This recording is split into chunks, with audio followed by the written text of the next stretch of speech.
Fala aí, minhas cafarinhas, tudo bem com vocês? Aqui quem fala é o Doug e eu já tô aqui para reagir ao Luffy Esmaga Kizaru com seu Gear 5.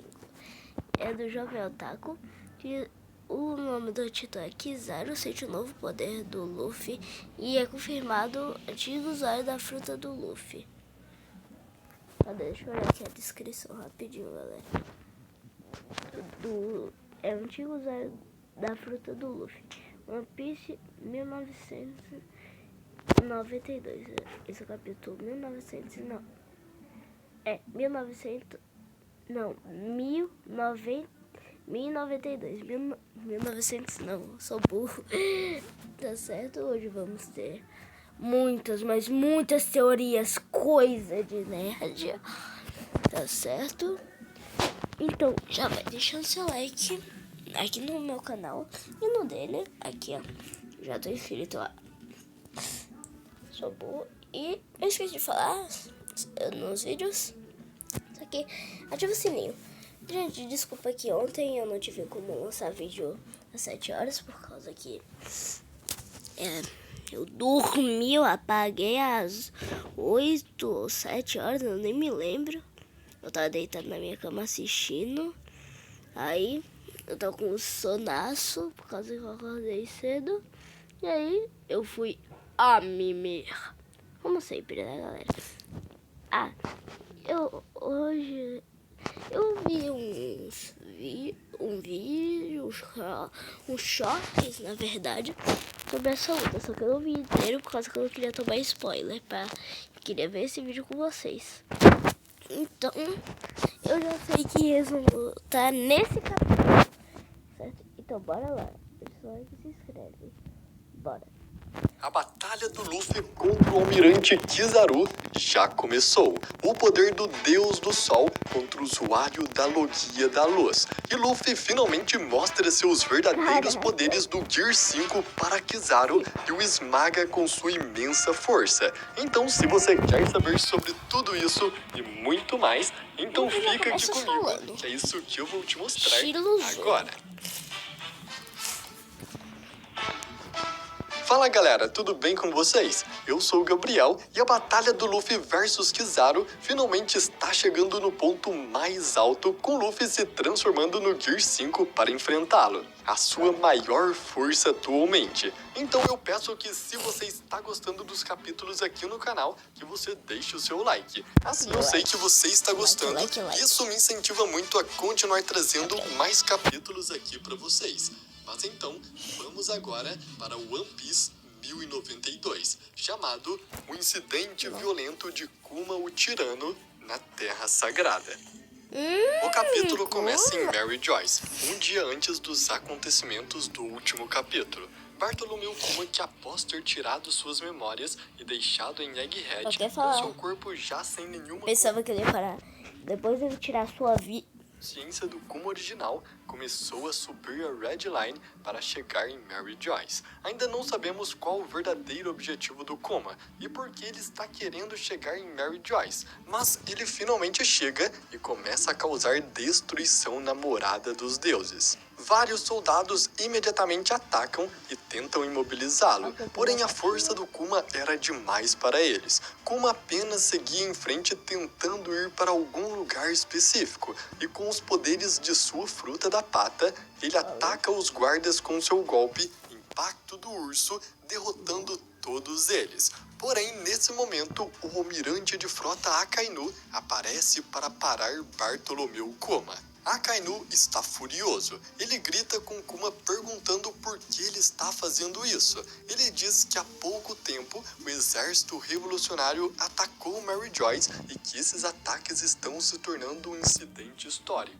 Mas por quê? Por que a orelha do Akainu tá cortada? Será que foi uma cicatriz da luta contra o Aokiji? Acho que sim, né? Vendo que Akainu havia chegado, os nobres mundiais que antes estavam escondidos por medo, finalmente tomam coragem e aparecem xingando soldados que não conseguiram segurar o Kuma e gritando com o Akainu que as reservas de comidas de Mary Joyce estão acabando, por causa das ações que os revolucionários estão fazendo. Um deles até mesmo diz que pediu lagosta na noite passada e que é um absurdo ele não ter recebido. Deixa eu Mas baixar aqui o outro volume. nobre mundial também grita, dizendo para deixar o assunto da comida de lado por enquanto, e manda o Akainu acabar com o Kuma primeiro. Akainu então olha para o Kuma, que já não tem mais nenhuma consciência, e começa a falar com ele. Akainu diz que se eles não podem o controlar, eles também não podem deixar alguém tão perigoso como ele à solta. Akainu também percebe que Kuma age apenas como um morto e que não tem mais consciência nenhuma. E com isso ele grita perguntando aonde o Kuma planeja ir. Enquanto grita, Akainu ataca acertando a cabeça de Kuma com seu E nem punho fez de com magma, Barba que Branca. desintegra boa parte de sua cabeça. O ferimento imediatamente começa a sangrar, mostrando que o Kuma não se tornou um pacifista por completo, que ele ainda possui um corpo humano e que sangue corre pelo seu corpo. Akainu também comenta isso, mas Olha a censurinha no futuro. Ó. Nossa, na moral. Hoje em dia qual é o nome?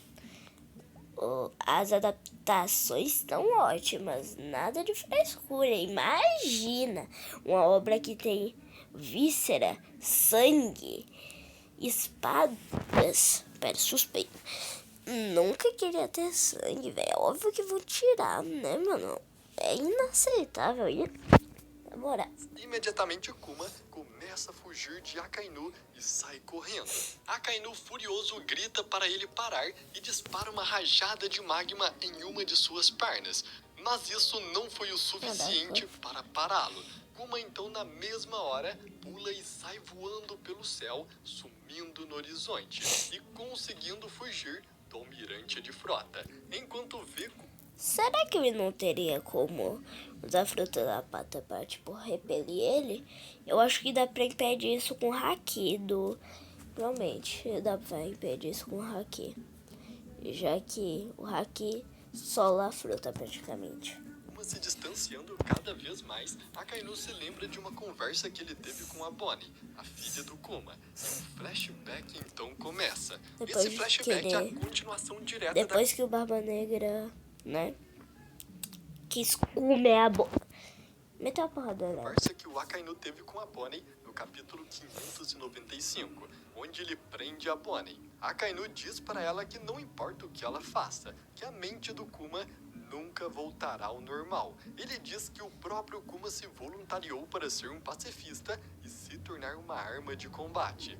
Bonnie, chorando, nega isso, dizendo que ele é um mentiroso, que seu pai jamais faria isso, que ele nunca a abandonaria.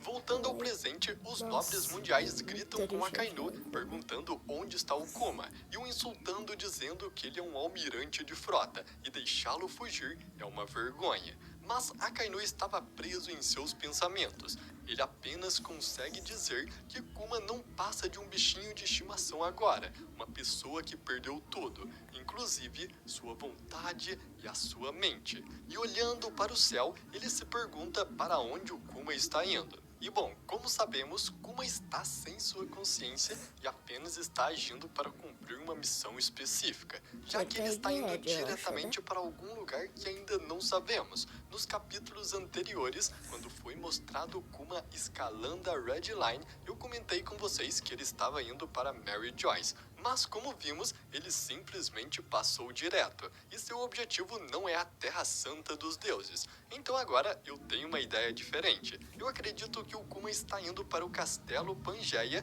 que é a sede do governo mundial. Esse é o único outro lugar da Red Line tão importante quanto Mary Joyce. Mas continuando, o capítulo finalmente corta para o que queremos ver, a Batalha de Egghead. Os pacifistas, como vimos no capítulo passado, receberam ordens para destruir as armas bestas do mar e estão aniquilando todas elas. Enquanto isso, os vice-almirantes, junto com a frota de marinheiros, estão se aproveitando disso para desembarcar em Egghead. A cena então corta para Kizaru, que já havia entrado na ilha e já estava na parte superior de Egghead, enfrentando o Luffy. Luffy ativa sua forma Gear 4 e Snake Man e parte para cima do almirante, disparando vários socos ao mesmo tempo em Kizaru. Porém, Kizaru facilmente consegue conter todos os golpes. Ele fica impressionado com a força do Luffy, apesar de não... Conter é tipo segurar os golpes dele ou desviar. Se for desviar, ele tem mais haki da observação do que o Katakuri, que é o que tem o haki da observação avançada já. Ter sofrido dano nenhum, e diz que ele com certeza é o homem que derrotou Kaido.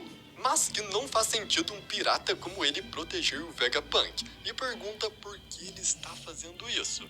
E enquanto continua sua enxurrada de socos, Luffy grita com Kizaru, dizendo que ele que pergunta por que eles estão tentando matar o Vegapunk. Mas nesse momento Kizaru se transforma em luz e em um piscar de olhos simplesmente some da frente do Luffy e vai parar muito alto no céu.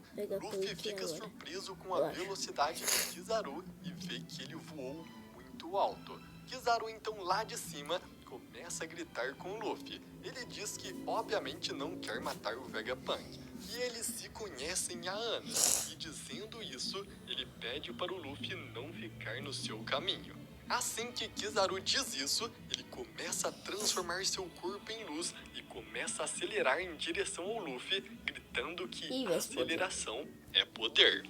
Então, sem dar nenhuma chance para o Luffy se defender, ele acerta um chute em cheio no Luffy, que o arremessa para longe, em direção ao grande robô Vega Force, que estava carregando o navio do Chapéu de Palha, do Sansani. Luffy então atinge Vega Force tão forte que quebra o robô pela metade, acabando assim completamente com seu plano de fuga de fugir por cima dos navios da marinha. Ou seja, os Chapéus de Palha agora terão que lutar contra todos os marinheiros ou arranjar um outro jeito de fugir.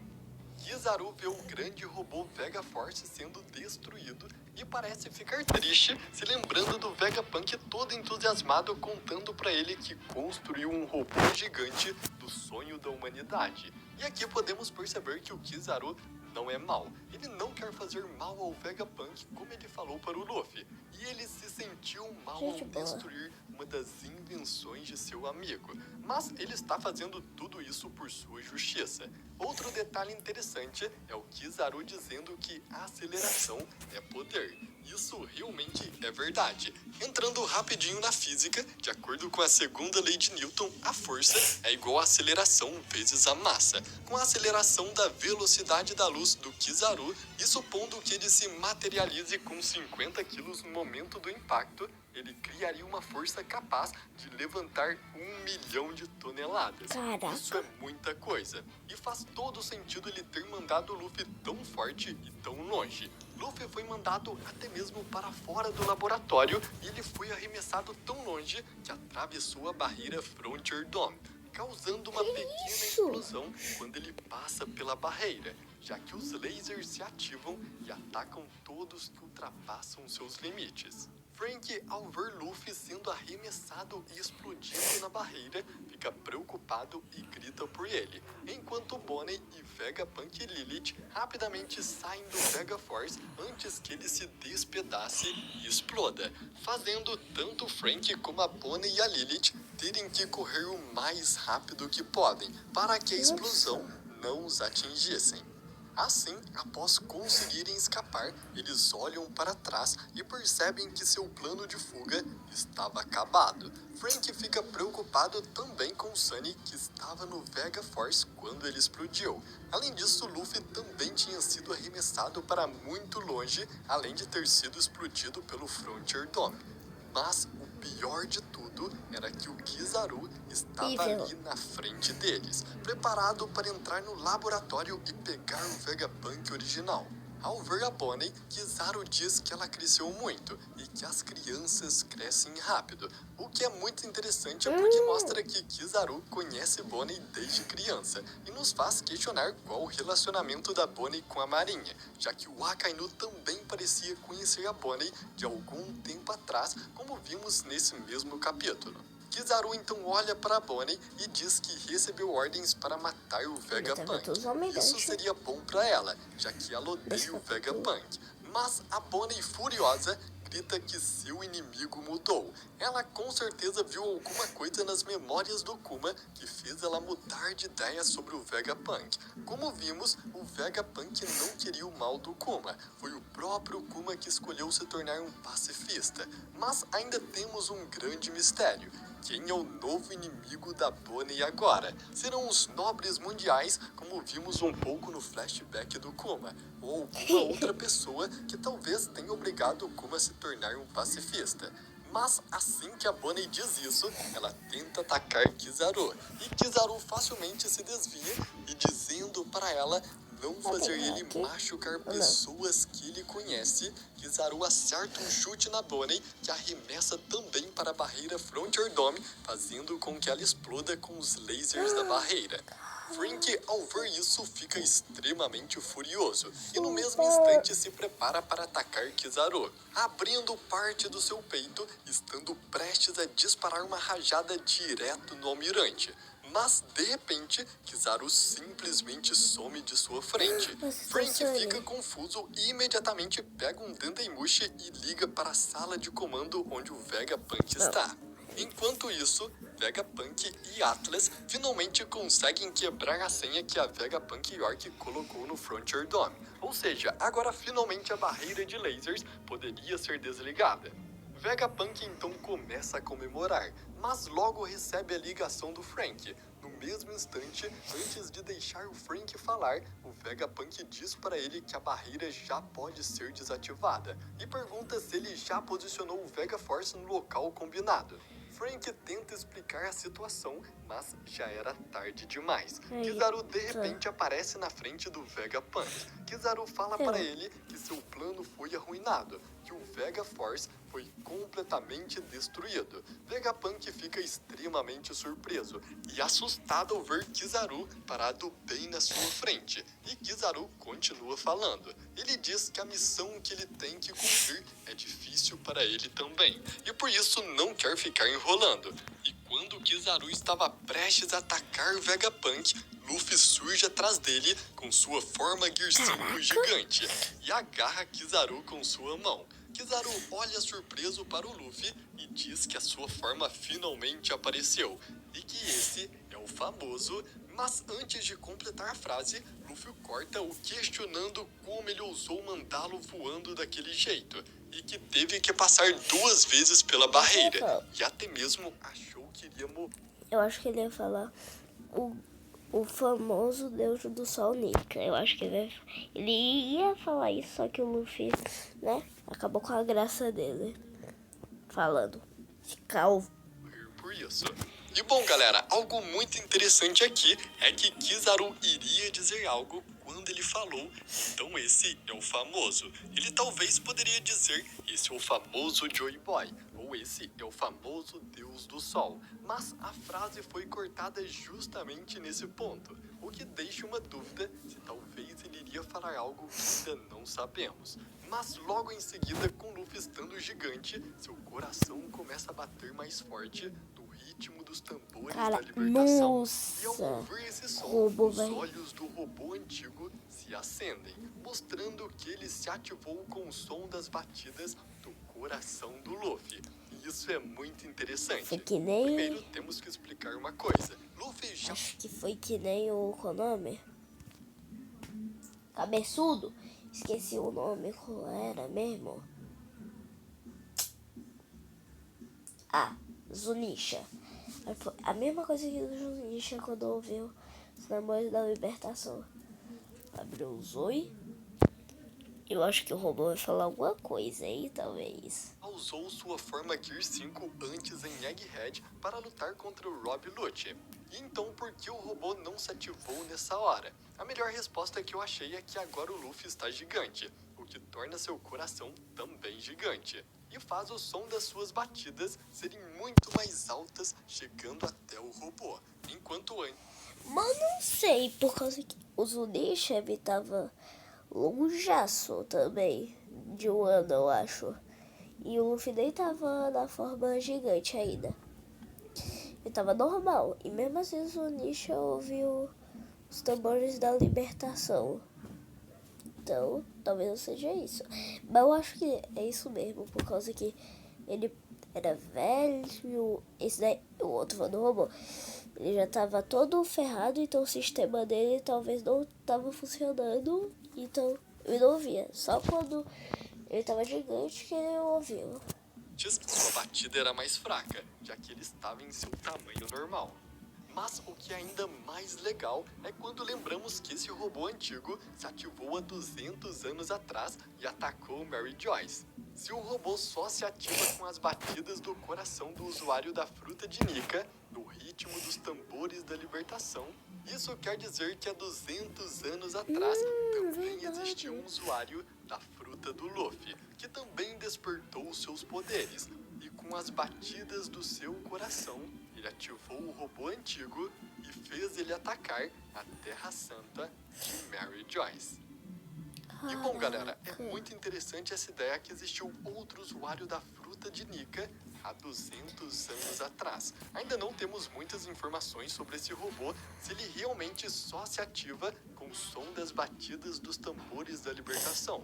Mas se realmente é só essa forma que existe, então está praticamente confirmado que existiu outro usuário da fruta de Nika. E bom, galera, eu espero muito que você tenha gostado do vídeo. Se você gostou, eu conto muito com seu like, que isso é uma ajuda gigantesca. E também se inscreva no canal e ative o sininho, porque assim todo novo capítulo que sair, ele sempre vai chegar aí pra você e você não vai perder nenhum. Então, eu agradeço muito por você ter assistido até aqui e até a próxima. Até. Tá bom, galera. Vamos falar das minhas famosas teorias, né? Tá bom? Deixa eu colocar assim pra ficar Era mais fraco. Coisado. Tá bom, voltei, né, galera? Então, realmente sobre isso do robô ativar, provavelmente no próximo capítulo ele vai ir com Kuma, talvez pra Mary Joyce, alguma coisa assim. Lá pra Headline. Pra cima da Headline onde estão os... Como é? Ai! Os Tenryubitos, os Dragões Celestiais. Pra invadir lá. De novo, né? Já que eu já tinha invadido há 200 anos atrás. Então, ou talvez ele possa primeiro batalhar com todos os marinheiros que estão aí. Aí já vai liberar espaço pra o Luffy e os outros fugirem da ilha. Só que primeiro eles vão ter que derrotar provavelmente os vice-almirantes.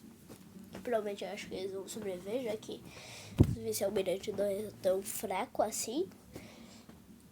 A prova disso é o Garp. Brincadeira, galera. O Garp era pra ser almirante, só que o velho não aceitou, por causa que não queria, né, virar escravo praticamente dos Tenryubitos. Então, acho que é isso, né, galera?